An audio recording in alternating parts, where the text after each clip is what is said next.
Klaro sa mga isbitanan may tungod sa isa-isa nga kaluwasan. So, pinapunta nga hindi pong tumagon ang iyang mga puntana ay araw pa nga solo-soluhan na ito nga natin mabalon inig-ulit na ito sa pagkakagsag sa kunayana. So, but then sugod na mo tingog sulod sa 15 minutos magsugod ang imong pautana dayon ikaw ni bahala o mo ni bahala o 15 magubad. Okay? So 15 minutos sa pautana sa Quezon Brad Kenneth alang sa iyang pagpaklaro sa inyong gisangyaw may tungod sa kaluwasan. Brad Kenneth, bueno, salamat kayo Son sa inyong pagpaningkamot ng padayag ang pulong sa Dios karong utuba. Ako lang pagpaklaro pangutana, encourage lang una ang pangutana. Gigamit ninyo ang Marcos 16:15-16.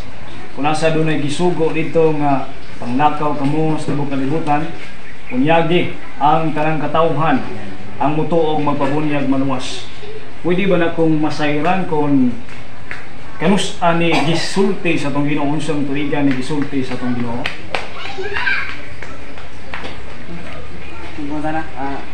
Unsang tuigan ni gisulti sa tong Ginoo sumala sa inyong nakapunan? Unsang tuigan ni gisulti sa tong Ginoo? Kining Marcos 15:16 o 16:15. ato gikat ang kayo sa tanong ito siya para na magkakuan yung saya. So ang pangutana kano sa man ang sugot kung sa tuigan suwat na brad sumala sa inyong nagatunan. So kani sa wala kani nga gingon Jesus Christ dito kung wala pa ni siya nikayab padulong sa langit. So kunin niyang pagka banhaw niya. So tungod kay ang pag ascension of Jesus Christ, so paano siya 30 AD. 30 AD. Salamat sa nindot nga tubag 30 AD. Sunod akong pangutana, kining pag-ingon og kaninyo sa 30 AD kinsa may gisultihan ni? Ang mga apostoles. Ang mga apostoles. Kay mga apostoles may gisultihan ini kinsa may kauban ninyo nga sakop sa Pentecostal. Nanaan ini ning panahon na sa panahon sa pagsulti sa atong Ginoo ana. Naa maboy kauban diha nga sakop sa Pentecostal wanis nga simbahan o wa ka? Yung tanan na ni Kauban sa nyanang panahon nga apil sa nasultian sa atong Ginoo. So magisgotag Pentecostal kay ang word ang Pentecostal nagsugod na siya matudto sa buhat dos.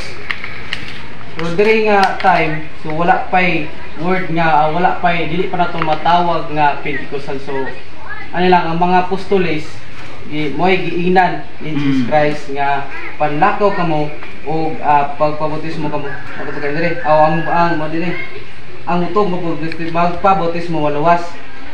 So ingani pumangisgutag kinsa mo kaban kinadto do dugay ito mga panahon na. So ato pagani nga dili na to wala tay di po na to mabasa nga isang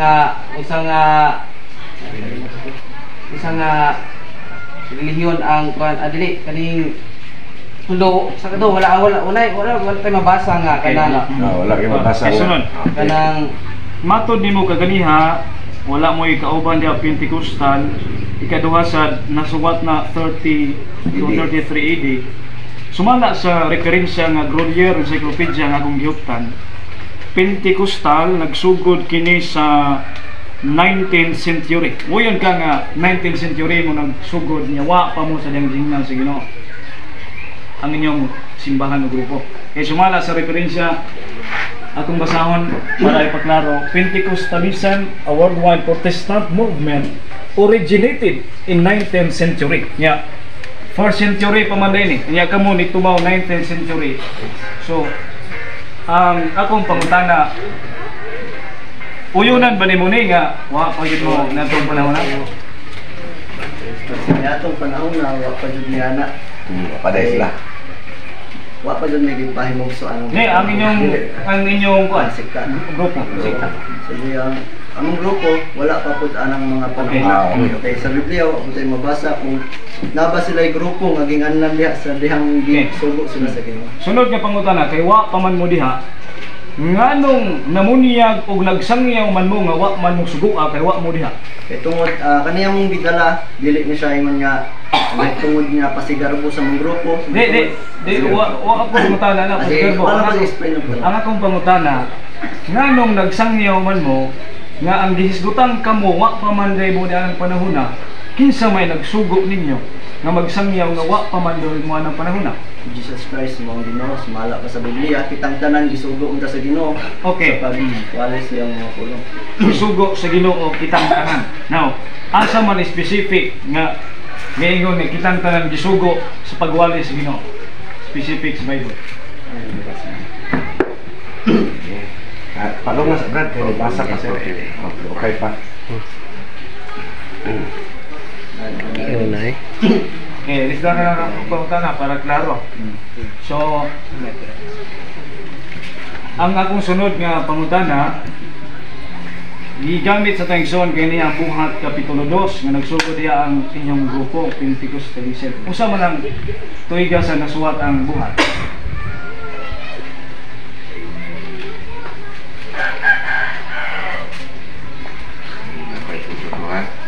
Ano nga sa Brad?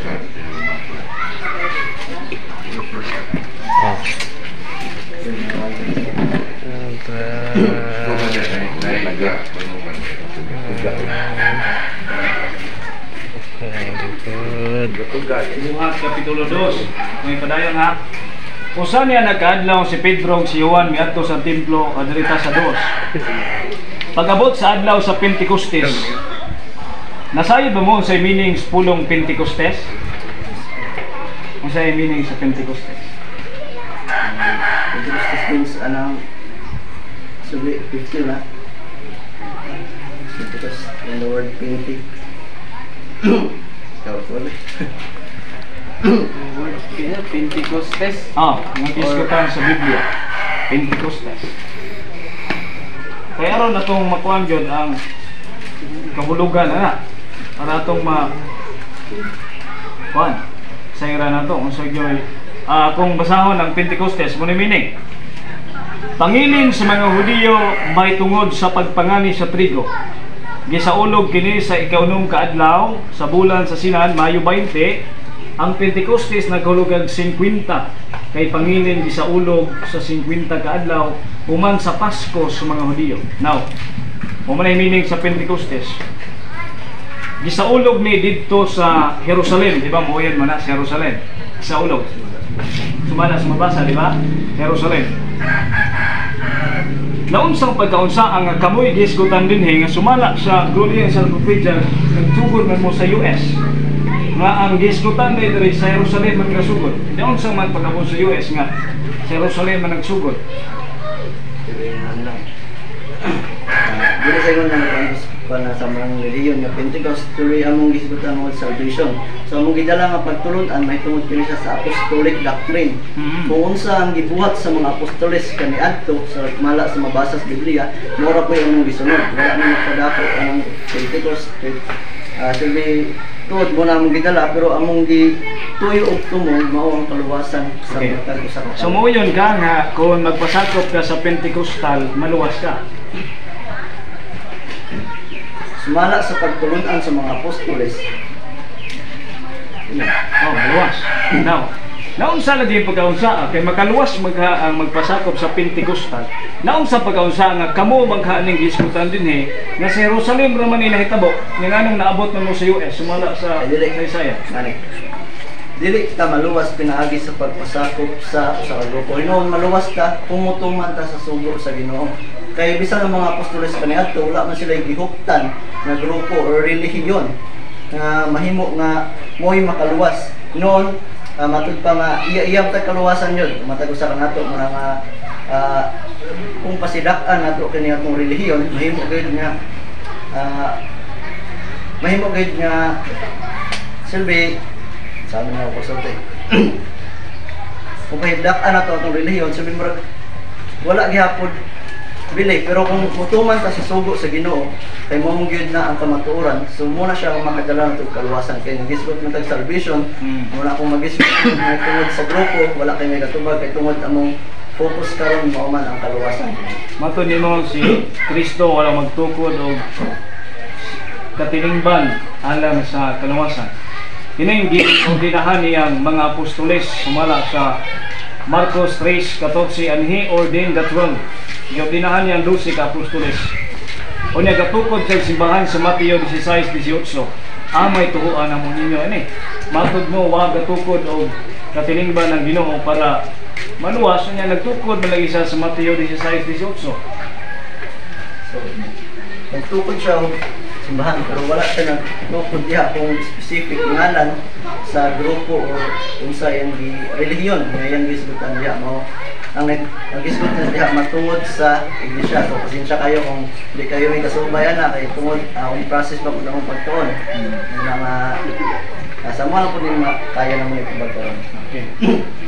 Sunod nga pangutana. Wa man hinganli ang simbahan nga gitukod sa Ginoo sumala sa Mateo 16:18. Kuyon nga mo ni ang Pentecostal. Bisan wa hinganli. Walang tukod ang Ginoo og relihiyon nga Pentecostal. So dili mao ang inyong grupong ipasikupan. Dili ko nagpasbar mo sa grupo. Dili mao ba dili ang grupo nga ipasikupan gidala ninyo karon nga magdala kaluwasan mao ba ni ang katilingban nga gitukod sa Ginoo Mateo 16:18. Nga wa hinganli. Ang katudluanan sa mga apostoles mo yung mga gidala. Medyo silang gisulod sa Ginoo. Kung isgot ka relihiyon, di ko sure, pero ang katudluanan mao'y sure din nga mo din na yung nagdalag kaluwasan. Okay, matod pa sa ngalan lang Dios sa tong Ginoo ang gamitong bunyag. Nga Mateo 28:19 ngadto 20. Sa ngalan sa Amahan, sa Anak ug sa Espiritu Santo may gisugo diha. So, mo to gisgutan ako na ganina nga may tungod sa ngalan sa Amahan, Anak ug Espiritu, di ba? Ang mga apostoles mo yung gisugo ni Anak. So, kung atong rantawon sa Biblia, human siya nagsugo Jesus Christ anak kasugo. Kung giunsa pagbuhat siya mga apostoles ang pagpangbautismo.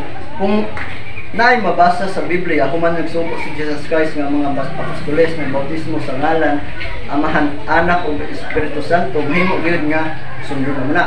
Pero kung wala tayong mabasa na Amahan, Anak, Espiritu ug bautismo sa mga apostoles ngadto sa mga katawan, mahimo gyud nga di ka ada pa na or di ka so natay. Kung basahan nato human sa Mateo 18 ug sa laos na ang pagbuhat sa mga apostoles nga naman sa buhat. Diha guys, naghisgot na sila, nagbautismo na sila sa ngalan ni Jesus Christ, wa sila nagbautismo sa ngalan sa Amahan, Anak ug sa Espiritu. Wala sila gabautismo sa ngalan sa Amahan, Anak ug Espiritu Santo.